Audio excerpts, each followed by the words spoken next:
we are concerned of any country getting a nuclear weapon. That's a bad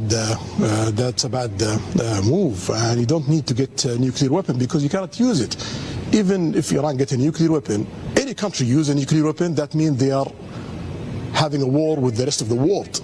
The world cannot see another Hiroshima. If the world see 100,000 people dead, that means you are in a war with the rest of the world. If they get one, we have to get one.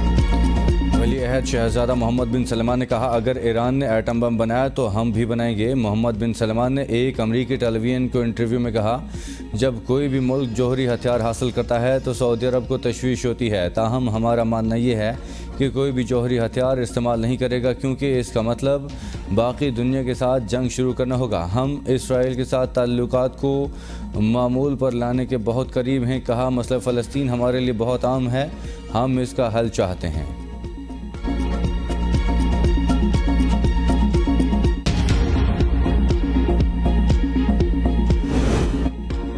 निगरान वज़ीर-ए-आज़म अनवारुल हक काकड़ के managing director IMF मोहतरमा Kristalina Georgieva के साथ UNGA के 78वें इजलास के मौके पर मुलाकात हुई। मुलाकात में मौजूदा सूरत हाल के हवाले से तामीरी बातचीत हुई।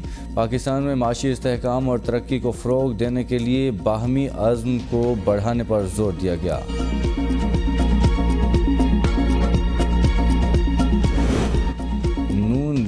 नवाज शरीफ के इस्तकबाल का प्लान सामने आ गया। लाहौर एयरपोर्ट पर इस्तकबाल नहीं होगा।